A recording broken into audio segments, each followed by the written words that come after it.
ചിന്തയ്ക്ക് ഒരു കാര്യം വിടുക എന്നുള്ളതാണ് ധന്യമീ ജീവിതത്തിൽ ഉദ്ദേശിക്കുന്നത്. കേൾക്കുന്നവർ പലരും അഭിനന്ദിക്കാറുണ്ട്. വിമർശനം പൊതുവെ കുറവാണ്. അതിൻ്റെ ഒരു കാരണമുണ്ട്. ഇത് മുഴുവൻ ശരിയാണെന്നൊന്നും ഞാൻ പറയുന്നില്ല.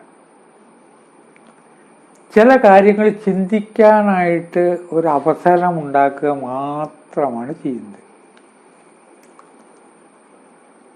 ശരിയാണല്ലോ അയാൾ പറഞ്ഞത് എന്ന് കേൾക്കുന്നവർക്ക് തോന്നിക്കുന്ന പോലെ ചിന്തിക്കുക. നമ്മുടെ വീട്, ഓരോരുത്തരുടെയും വീട് ആശുപത്രി എന്ന് പറഞ്ഞൊന്ന് അവിടെ ഉണ്ട്. പക്ഷെ വീടൊരു ആശുപത്രി അല്ലേ?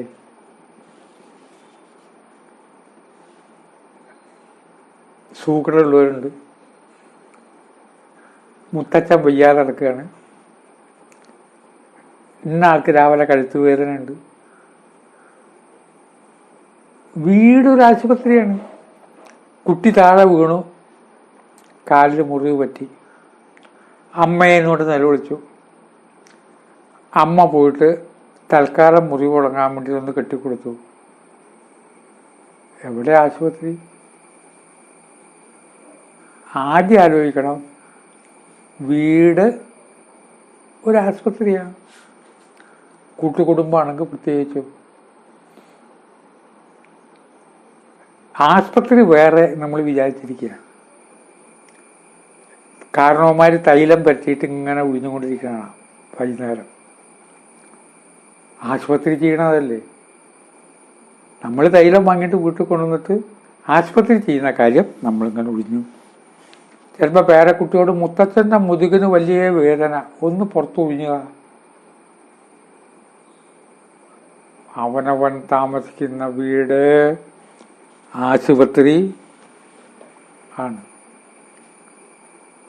അത് ശരി. മദ്യശാല എന്നുണ്ടെന്ന് അവിടെ ഉണ്ട്. വീടോ? വീട് കുട്ടികളുടെ കൂടെ, കൗമാരപ്രായക്കാരായ കുട്ടികളുടെ കൂടെ ഒരു നാടകം കഥ മാത്രം പറഞ്ഞിട്ട് നമുക്ക് അഭിനയിക്കാമെന്നുണ്ട്. അപ്പം എൻ്റെ ഭാര്യയായിട്ടും മകളായിട്ട് അഭിനയിക്കാൻ ഓരോ കുട്ടിയെ തിരഞ്ഞെടുത്തപ്പോൾ മകൾക്ക് വലിയ വെളുപ്പാണ്. മകളും അമ്മയും. ഞാൻ ഗൃഹനാഥനാണ്. ആ ഗൃഹനാഥൻ സംഭാഷണം എന്നതാണ് ഒരു വീട്ടിൽ നടക്കുന്ന കാര്യങ്ങൾ സൗകര്യമായി സംഭാഷണം കയ്യിൽ നിന്ന് ഇട്ട് പറയാം. തുടക്കം ഞാനൊരു ഡയലോഗ് പറയും, നിങ്ങൾ മറുപടി പറഞ്ഞാൽ മതി.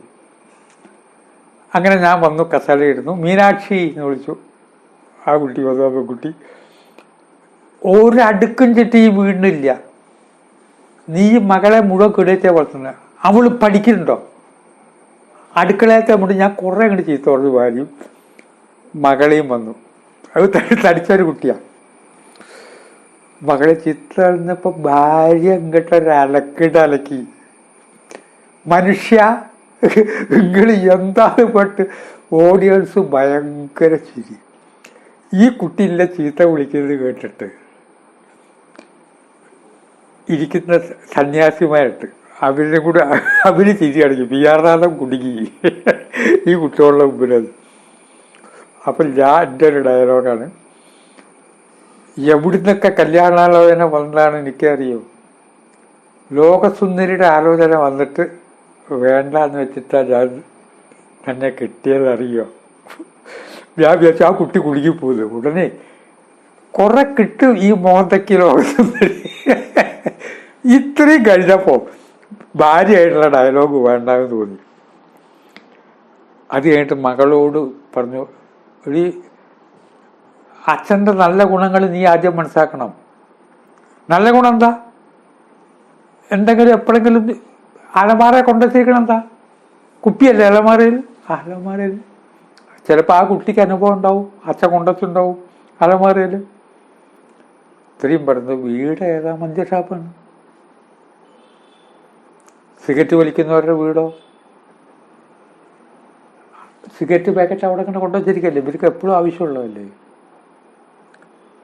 ആൽക്കഹോൾ ഉള്ള വസ്തുക്കളല്ലേ മുഴുവൻ ഫ്രിഡ്ജിലും അലമാരയിലും.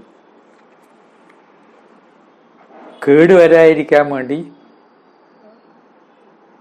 ഉപയോഗിക്കുന്ന പല വസ്തുക്കളും ഉണ്ട്. അപ്പം മദ്യഷാപ്പിലേക്കൊന്നും പോണ്ട, വീട് മദ്യഷാപ്പാണ്. മാസം തുടക്കത്തിൽ തന്നെ ഏതായാലും പോയിട്ടുണ്ടെങ്കിൽ ഹെൽമെറ്റ് വെച്ച് വാഹനം വാങ്ങിക്കഴിഞ്ഞാൽ കുപ്പി കൊടുന്ന് വെക്കുമ്പോൾ വീട് മദ്യശാല ആണ്. വീട് ഒരു പോലീസ് സ്റ്റേഷനല്ലേ.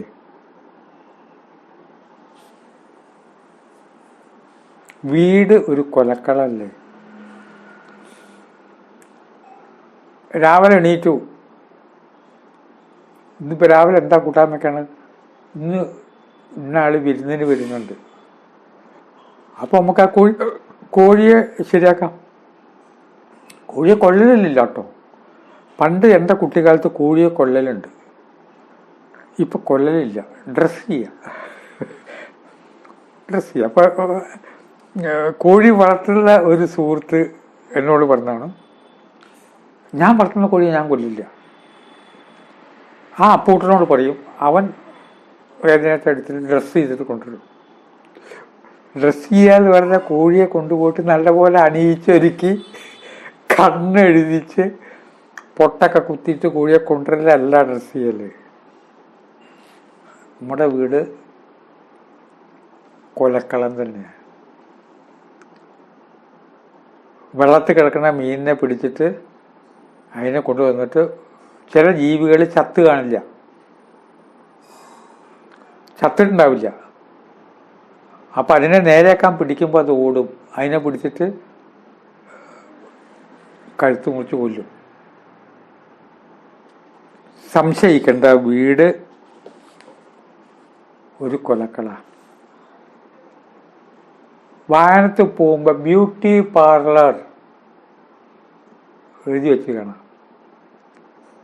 ബ്യൂട്ടി പാർലറിൽ പോയാൽ നല്ല മേക്കപ്പ് പൗഡർ കുടിച്ച് വരും. നമ്മുടെ വീട് ബ്യൂട്ടി പാർലറല്ലേ. ഇന്നിപ്പോൾ ഷൂട്ടിങ്ങിന് നമ്മൾ പട്ടാമ്പി പോകുമ്പോൾ വിഷ്വൽ എടുക്കാമെന്ന് പറഞ്ഞു. ആ വിഷ്വൽ എടുക്കാൻ വേണ്ടിയിട്ട് അപ്പം തന്നെ അങ്ങനെ വന്നിരിക്കാൻ പറ്റുമോ? കണ്ണാടിയുടെ മുമ്പിൽ ഒന്ന് ചെന്നിട്ടൊന്ന് നോക്കണ്ടേ, എന്നിട്ടുള്ള മുടിയൊന്നും ചെയ്യണ്ടേ? കണ്ടാൽ ആളുകൾക്ക് ഇയാൾ എന്താ അങ്ങനെ ഇരിക്കണമെന്ന് തോന്നാൻ പാടുമോ? നമ്മുടെ വീട് ഒരു ബ്യൂട്ടി പാർലറല്ലേ. പിന്നെ പണ്ട് ആളുകൾ സിനിമ കാണാൻ വേണ്ടി പോകും. ഞാൻ പട്ടാമ്പി സ്വദേശിയാണ്. ഓലപ്പര ടാക്കീസിൽ, പട്ടാമ്പിയിൽ ബാബു ടാക്കീസ്, അങ്ങനത്തെ ടാക്കീസിലേക്ക് സിനിമ കാണാൻ പോകും. സിനിമാ തിയേറ്ററിനെ വളരെ പവിത്രമായ ഒരു സ്ഥലമായിട്ടൊന്നും സങ്കല്പിക്കാറില്ല. ഇന്ന് വീട് ഒരു സിനിമാ തിയേറ്റർ അല്ലേ. രാവിലെ അങ്ങോട്ട് ഓൺ ചെയ്താൽ പിന്നെ വൈകുന്നേരത്തിലെ TV ഓഫ് ചെയ്യുക. ശിഥില ചിത്രങ്ങളല്ലേ അതിന്ന് കിട്ടണം. ആ ശിഥില ചിത്രങ്ങൾ നമുക്ക് മനസ്സിന് ഉത്കർഷം ഉണ്ടാക്കുമോ? അതിൻ്റെ പേരാണ് ചിത്രകൂടം. രാമായണത്തെ ചിത്രകൂടം വലിയൊരു വിഷയമാണ്, ഞാൻ കിടക്കാതിരിക്കുക. ഈ ടാക്കിൽ വീട് ഒരു സിനിമാ തിയേറ്റർ ആണ്. വീട് ഒരു ശ്മശാനമല്ലേ, സെമിത്തേരിയല്ലേ.